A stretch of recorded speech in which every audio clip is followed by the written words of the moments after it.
Welcome to MSL Talk with Tom Caravela, a podcast specifically designed for MSLs and all things field medical.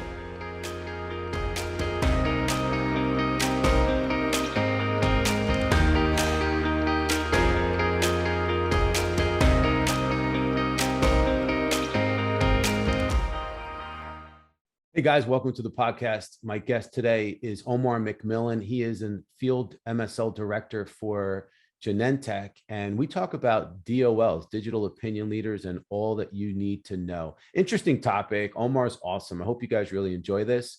Don't forget to follow us on Instagram and subscribe to our YouTube channel. And check us out on MSL Talk Live, which is on the Clubhouse app, and that's the first Tuesday of every month at 1:30 p.m. Eastern time. Hey, Omar, welcome to the podcast. Thanks for joining me, my friend. My pleasure, Tom. Thank you for having me today. I'm excited to be here. A little background story. I've been harassing Omar for the last 6 years or longer to try to get him to come on this podcast. No, it's probably been about a year, right? Maybe. We've been talking about it. It feels like it's been a while. It's been a while. So I'm excited to have you here. Guys, I've known Omar for a long time. You guys are in for a treat because he's awesome. So let's start with an intro. Why don't you tell everybody who you are and where you're from and all that good stuff? Sounds good. Thanks, Tom. Hi, everyone. My name is Omar Mcmillan here, and I am one of the field directors at Genentech, leading our MSL team that works in breast, GI, and GYN malignancies. So I'm really happy to be here. I've been working in medical affairs now for about 10 years. And so it's been interesting to see the evolution of the way that we're all doing things collectively as an industry to engage our customers. And just a quick disclosure, I want to just point out that the opinions expressed here are, of course, that of my own and not those from my organization. Cool, man. Well, thank you again for being here. And so, guys, Omar came up with this topic of DOLs, digital opinion leaders, and we started talking about it. I think that this is a really important topic. It's very relevant, and I know just in our short conversation that he and I had, I learned a lot. So I am going to let him. We're going to start like right at the beginning. I'm going to go very, very basic and let Omar tell us, what is a digital opinion leader? Let's start there. Sure. So in my opinion, no pun intended, a digital opinion leader in a nutshell is really an individual, oftentimes a KOL, but not exclusively a KOL, that has influence on social media platforms by creating content that basically expresses their opinion on scientific or medical material. So they can be KOLs, but they could also be patients, right? The bottom line is these are very active users on a variety of social media platforms. So that could be LinkedIn, it could be Twitter, it could be Facebook, it could be YouTube, it could be Spotify, a number of these different mediums to basically just communicate what their personal views are on sometimes controversial data sets. Yeah. So we hear the term influencer. So is it safe to say that a DOL is an influencer in obviously our space or the medical field, so to speak, like a KTL, KOL, HCP, or even a patient, somebody in the medical community that's an influencer? Is that kind of what it is? Absolutely. These individuals are certainly influencers. And in addition, they are wearing the medical hat, right? So they're providing that extra lens of expertise. And so there's more trust than, just a lay person, right? Who doesn't have a medical background, isn't part of an advocacy organization, expressing their own opinions on data. So it wouldn't be your usual Twitter troll, right? It would be someone that has more credibility in the community. Well, I was going to ask you, that was my next question, is like, what's the criteria? Like, how does somebody get designated a DOL? It's a great question. I don't know that there is really a standardized algorithm or formula to define that. I think every organization does that a little bit differently. In my mind, I think that someone that is creating their own content and leveraging pre-existing content qualifies as a DOL. Mm-hmm. And I can give you a more granular example of that.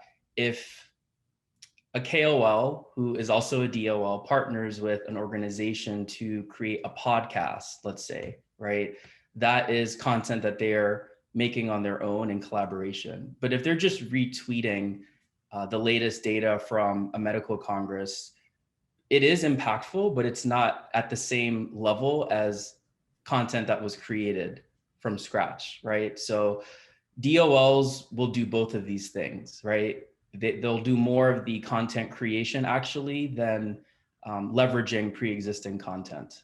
Does that make sense? Yeah, totally. Yeah, it does. And obviously this, I feel like this is a term that seems like it's been around for a while, but it's not kind of really been around for a while. So I think we're kind of just scratching the surface on this whole subject. And my next question, like what impact are these DOLs having right now? Is it significant? And because we hear about it. So I'm just curious, there's got to be some type of impact. Absolutely. We really are just scratching the surface. I agree with you 100% there. I think all of us in the industry are scratching our heads sort of and wondering, how do we engage this group of individuals, because they are out there.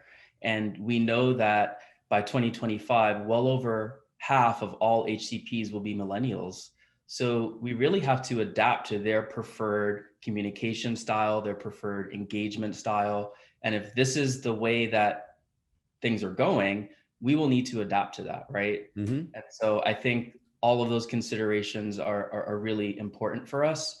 And we have to do more than just observe where things go with DOLs. We have to start to figure out how to engage this community, because I think that is where the most opportunity exists. What are we doing with these individuals? I think a lot of organizations are aware of who they are, but it would be interesting to see how everybody is actually working together with them to create content, as mentioned before. Right. You know, I'm interested in talking about that piece of it. Before we get there, so you said companies are aware of who they are. So do they like designate? Is there somebody there that like designates KOLs as DOLs? It depends on the organization. I say some do this better than others. I've seen a variety of different styles and heard of different things at a variety of organizations. There are internal capabilities that allow companies to designate DOLs sometimes, but then on the other end, you may want to rely on an external third-party vendor to help with that, because they may have more of an expertise in this area. So again, I know that there are a number of different avenues that one can embrace to identify who the DOLs are, because the algorithms and the definitions are a little bit variable. And so if an organization is still sort of getting up to speed, they may want to partner with one of these external organizations or vendors to help them better define and map out who these DOLs might be. Right. I mean, that just makes sense. I think that's got to be one of the fundamental initial steps in having a strategy for this, is to really define and identify and designate, this group. And then I think in my mind, I would think what would be next is, now what do you do? Right. So how do you respond? Right. So what would be the next step for companies? Should there be an engagement strategy where these DOLs are actually monitored regularly to see what information they're putting out, and then have a strategy to either respond, engage, share? Like what is the next step, do you think? I think you hit the nail on the head there, Tom. It's one thing to identify who these individuals might be. The more challenging step is, what do we do with them once we have this list identified, right? And so I think there is tremendous opportunity there still, because some organizations don't really know what to do. I mean, there is overlap usually between a DOL and a KOL, so it's not as though they're not being engaged with. We're not meeting with them, right, as an industry. It's just, how are we engaging with them digitally on these platforms? Right. I think it's different. So to your point, I do think that it should be integrated into strategy. There should be some sort of initiative or plan on how to better utilize these folks for their expertise in this digital realm as well. Right. Well, and this is an area where the vendors that I mentioned can also help get the creative juices flowing and innovate on some ideas that really are out of the box, because this is a new realm for all of us. And so we do have to get a little bit creative here to figure out what makes the most sense. Yeah. Well, and I think that because of the fact that it seems like there would be a lot of work involved in just this piece. So the question then becomes, does it get outsourced to third-party vendors to, to handle a strategy or develop a strategy and implement a strategy? Or is it the MSL's responsibility? Like, do the MSLs, are they now maybe required as part of their regular job? It's like, okay, I have my KOL list. I'm going to designate, or there's going to be designated DOLs of those KOLs, if that makes sense.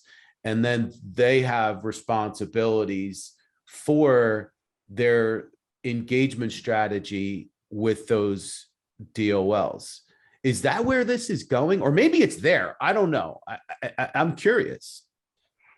I think it's always helpful for MSLs to be aware of who DOLs are, and they can certainly help in the identification, because oftentimes what I see is MSLs following on social media. So let's just say Twitter or LinkedIn, several of their KOLs, and they do notice when they tweet on certain topics. So they can sort of just anecdotally in their minds recall instances where a number of providers are very active on social media, which could qualify them as a DOL depending on what kind of content that is that they're posting or they're creating. The question is, what's next, right? So after they're identified, who sort of owns the engagement strategy with the DOLs? I don't think that MSLs necessarily should be responsible for that. As mentioned, I do think that they can contribute to the identification and the mapping, but where does that live at an organization? Do we have a separate group that focuses on digital engagement? Do we have a team within medical that does that? Or maybe it sits outside of medical, maybe it's a corporate affairs function. I know that a lot of organizations are active on social media platforms. They have their own Twitter accounts, they have their own Facebook accounts, but these are generally managed by PR, right? Or corporate affairs. They're sort of separate from medical affairs or even commercial functions. So I think that is also something that we all have to think about and figure out what makes the most sense here. Yeah. Well, I mean, it does make sense, but it's also one of these things that, since it's so new and it's still, being developed, I think that there are so many companies out there, they're just trying to figure out how to stay ahead of it, and make the most of this as an opportunity. So, and I know that just going to the conferences that I've been going to recently, this keeps coming up. This is a hot topic. I think everybody's trying to figure out what's the best way to do this. So to your point, you're saying that it could be third-party vendors. It could be, an internal department, like maybe PR, or I don't know, MedInfo. I don't know where this sits, but what actions, like, I'm just curious as to, okay, so there has to be some response and engagement. What does that look like? What actions do you think, and I'm asking your opinion, should be taken by companies? Some of the initiatives that I've seen organizations take advantage of are podcasts. I've seen them partner with a variety of providers to create content that they would then post on Twitter. I've also seen, I'm not sure if you've noticed on LinkedIn, you can create content now as well. Hmm. You can publish different articles that you basically author yourself. Hmm. And so I've also seen examples of companies partnering with providers to author some sort of content that they would then post on LinkedIn. Another example could be a webinar, right? So maybe something conducted on YouTube Live, just as an example, again, in collaboration with an organization. And then lastly, the other idea that I've seen work quite well is polling. So asking a series of questions, let's say on Twitter, that sort of facilitates discussion and gets people engaged so that they comment on the thread. So there's a number of different approaches. And this is where I think if organizations don't already have internal expertise, which some may, right? But if that's not already in place, that's where one of these vendors can really help to just identify some of the different engagement opportunities that are out there. Right. So are companies you're saying companies are engaging DOLs to do webinars and podcasts and all this other stuff, but like, are they actually, is there a way to pay DOLs to tweet something or to get information out there? And, or is that just totally illegal? It's a great question. I think it's somewhat of a gray area, right? But I have heard instances of organizations that are doing that. Mm, They are paying providers to send a certain number of tweets per year. I don't know that they have control over what that content is, but just to express their opinion, because we know that it's impactful, right? We know that patients are following these DOLs, these KOLs as well, right? And what they say matters to them because for the reasons expressed before, these are credible, trusted providers that patients listen to. yeah.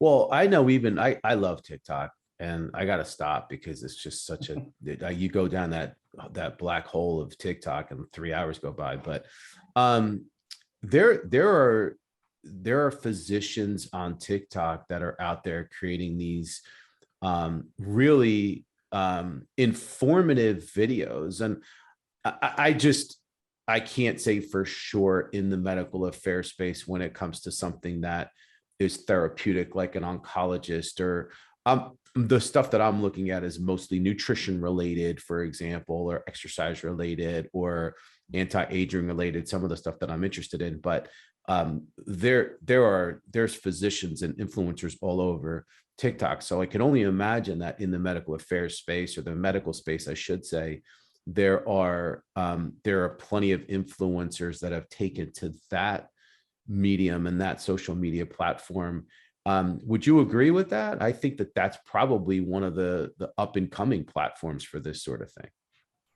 Yeah, so you'll probably be shocked, but I've actually never used TikTok. I'm not a TikToker quite yet, but I agree with you. I know it's very, very popular and its popularity only continues to grow.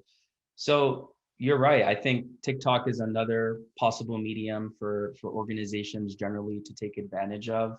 It's hard to project, right? Which of these Yeah. platforms will ultimately win, which will last, which will go away, or even which new emerging platforms will come down the line, because I'm sure Mm. that that will occur.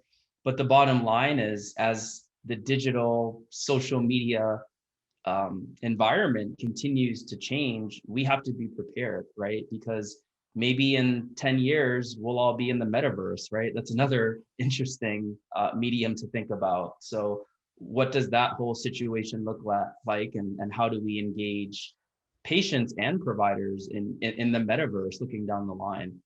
Listen, the truth is stranger than fiction. We sometimes you laugh at something, you're saying, oh no, that'll never happen. And the next thing you know, we're all going to be walking around with headsets on in the metaverse. I'm like, We don't know. And I think that this is a perfect example of how important it is for organizations to try to stay on the cutting edge of innovation and technology and embrace the changes that may or may not come. I mean, we were thrown into a lot of changes because of COVID and because of the pandemic, and there's all these things that have created. We don't know what that next thing is going to be. So I think it's just really important to stay educated, and try to be ahead of it.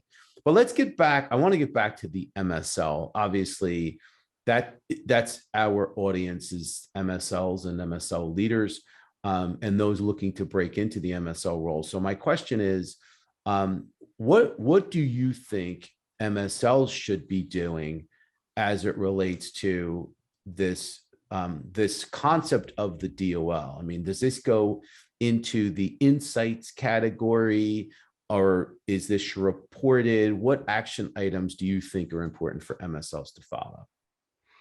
I think MSLs should definitely be aware of DOLs and their potential down the line, because to the points we raised earlier about social media becoming more and more important, the emphasis on this group of individuals, I think, will only grow. So a savvy MSL will be aware of which of their KOLs are also qualified as DOLs.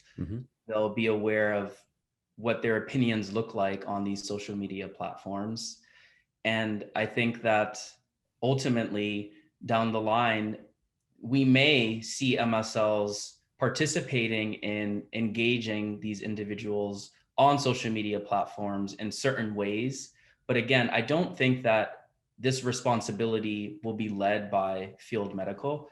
I do think ideally it would be collaborative with perhaps other medical affairs functions or functions outside of medical that think more strategically about how to engage this specific group of people.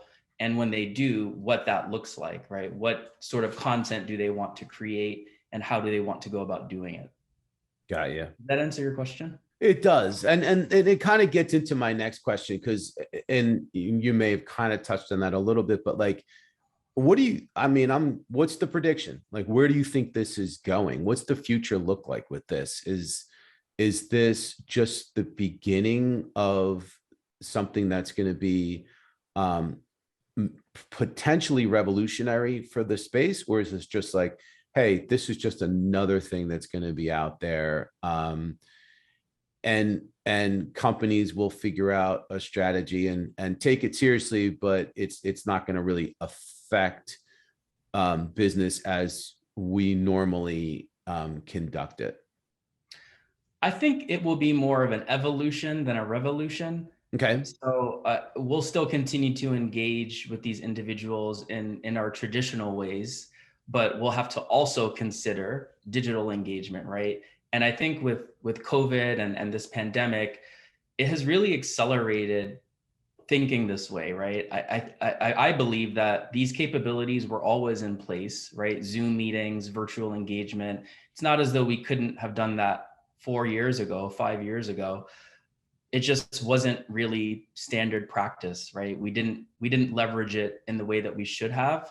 And now forcefully we are. And we've realized, our customers have also realized, this actually works to a certain extent, right? And so I don't think, even for our day-to-day engagements, things will ever be exactly the same as they were before.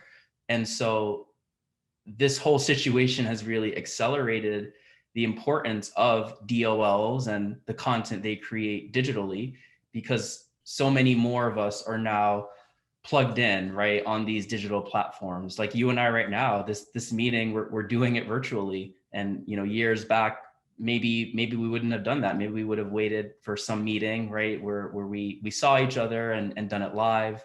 So I think things just continue to evolve, and we have to be ahead of that evolution and ready to adapt. Yeah. And I agree with that. I mean, I think that there are still going to be, obviously, it's going to come down to the KOL. Some KOLs are going to adopt social media and digital platforms, and some are old school and they never will. They're not going to. It's just not in their makeup, and they're not probably going to come on board with that. So I think as MSLs and as people, anyone in field medical, it always comes down to, what does the KOL want? Where, Exactly. what is their, and, what's their engagement preference, if you will, more so than anything else. Do you agree with that? 100%. I think we can't push our agendas down our customers' throats. We have to be customer centric and adapt to their preferred style, whatever that might look like. And it could be the metaverse, right? I mean, I'm half joking about that, but I really do think that even that whole realm is the future. We'll eventually, I joke with my friends, all be plugged into the matrix, right? So Listen, maybe we'll save the next podcast for metaverse. well, actually, I'm saving that for my buddy Bruno at Larval. He's one of the vendors out there. He's huge. I mean, this guy, like, he is all in with the universe, with the metaverse stuff.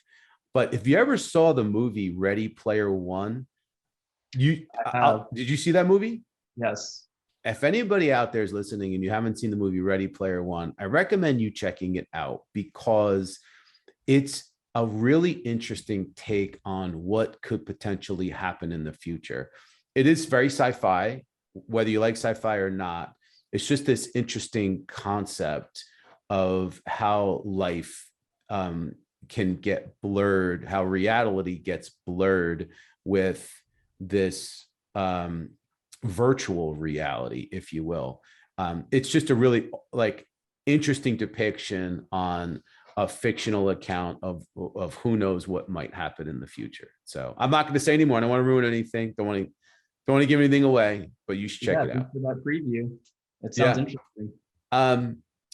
So last question, just to wrap up, what else, what other advice do you have? There's obviously a lot of MSLs listening to this. And what advice do you have as we get into the second half, let's just call it, of this year, and people are looking to, get back out there and do a great job in their territory and hit their numbers and continue to develop their relationships? What advice do you have for folks? Sure. So because I think as an industry, every organization is at a different place when it comes to DOL, I would encourage everyone listening to ask questions, ask your leadership, ask your colleagues, ask your peers what your organizations are doing to manage social media platforms and what they're doing to engage DOLs. Have they identified DOLs? Do they know which KOLs overlap with that list? And what is the role of field medical when it comes to DOL engagement? So I would just encourage everyone to ask those questions to better understand the situation, the landscape, and make sure that this topic is on the radars of those that set the strategy at your organizations, because it really should be. Yeah, good stuff, man. Omar, you're the best. Appreciate you. I knew you would be awesome, and you did certainly deliver. So thanks for coming on, and you are definitely welcome to come back anytime you want.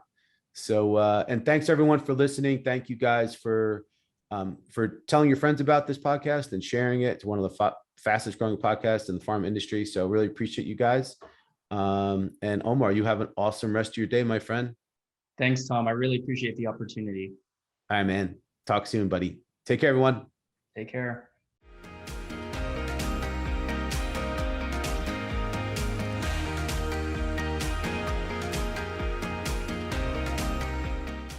Thank you so much for listening to the show. If you've enjoyed it, please subscribe so that you don't miss episodes in the future, and feel free to leave a rating or a review or a comment. Thanks again, and I look forward to seeing you again soon.